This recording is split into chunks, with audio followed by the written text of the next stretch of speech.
Uhea was not always the uninhabitable stretch of ash that exists in the southeast of Centrum today. Centuries ago, in the Third Age, it brimmed forth with more life than anyone today could imagine. Common folklore says that the first trees grew in Uhea, for those in that land grew by far the tallest, with roots said to touch the bottom of the world. A land where fairies, in many ways seen as cousins of the elves, and mortals existed in plenty, and conflict seldom ended in bloodshed. This was the homeland of ogre kind, a primitive, brawny, yet surprisingly gentle folk, standing tall with icy gray skin of leather.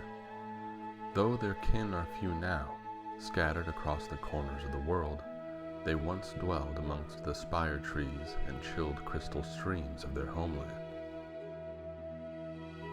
With forests so rich and dense, it only stands that the spirits who guard them are equally filled with power and a proportionate desire to protect their sacred groves.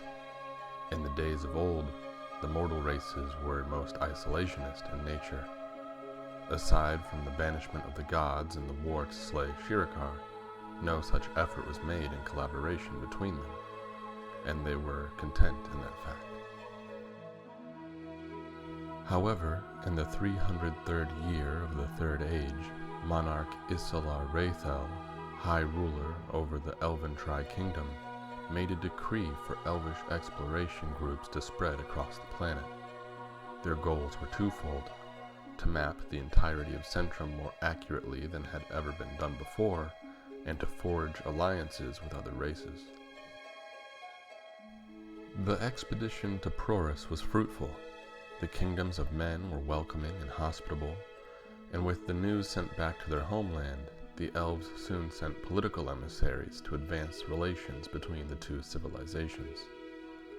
But the forests of Uhea had a natural immune system designed to keep out foreign spirits and mortals alike for the preservation of their home. As the elven ships approached the shores, the waves grew rough, smashing many of their boats upon the rocks. The forests were impossible to navigate, leading explorers around and around in circles, leading them deeper within, never to return. Some of the explorers were lucky enough to find ogrish civilization just below the surface of the forest, making homes out of the large root systems of their trees. But the ogres were less receptive to ideas of political negotiation than mankind. They sought not power nor technological advancement. They were fully content as they were.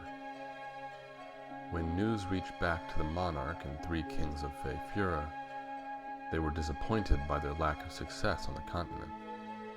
But King Lysimula, head of the easternmost elvish kingdom of Vuilar, saw an opportunity for his own gain.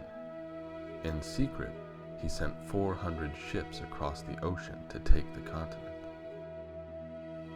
When the Vuilarian fleets reached Uhea, resistance from the guardian spirits of the land was instant.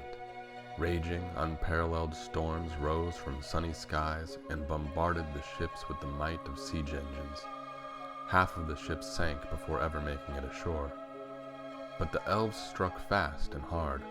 Their wizards cast deadly bolts of fire into the tree line, setting them ablaze with fire that burned hot enough to resist the incoming rainstorms. A foothold was made, and the war began. When news of the conflict broke to the other elven lords, they were furious with King Lai, but fearing vengeance of such powerful spirits, they gave their support to the war effort. Thousands of elvish ships crossed the ocean.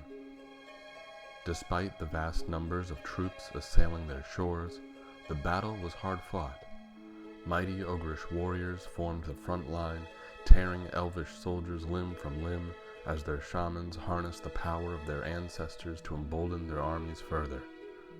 All the while, the spirits of the forest twisted nature itself to subdue the elven hordes.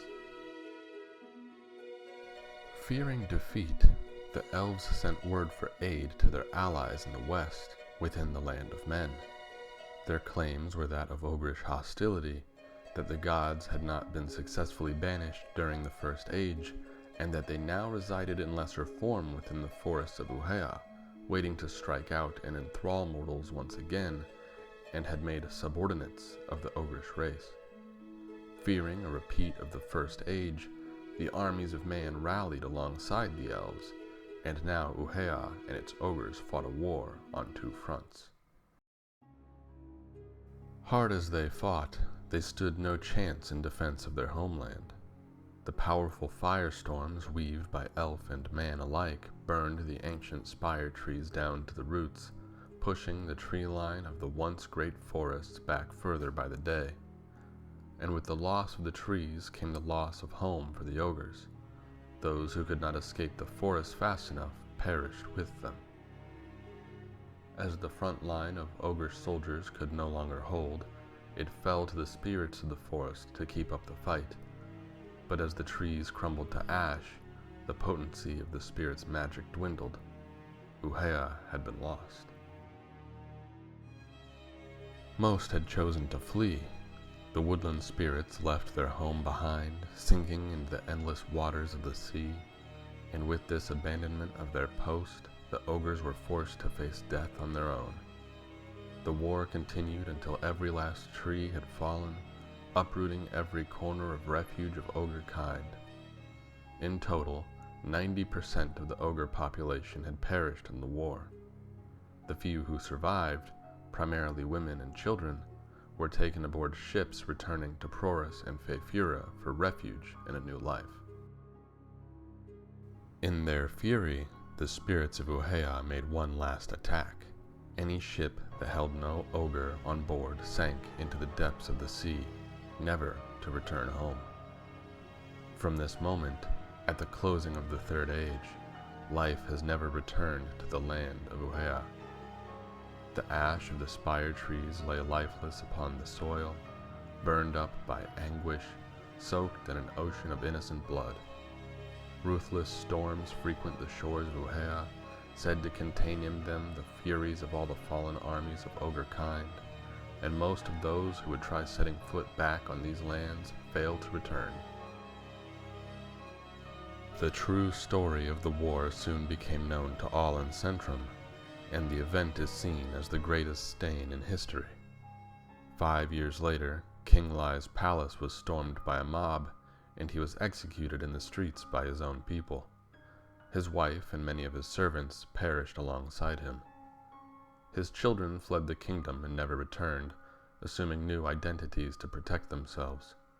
Presumably, the bloodline of King Lai continues today. In the wake of the controversy, relations between the lands of man and elf have never fully recovered. Thank you for watching. For more Glorybound content, I encourage you to visit gloryboundstory.com. There you can download a free short story set in the universe of Iroh, occurring at the same time as upcoming book release Tyranny of Stone, Book 1 of the Glorybound series. Additionally, you can join us on Patreon to get exclusive behind-the-scenes content, as well as early access to early drafts of upcoming books.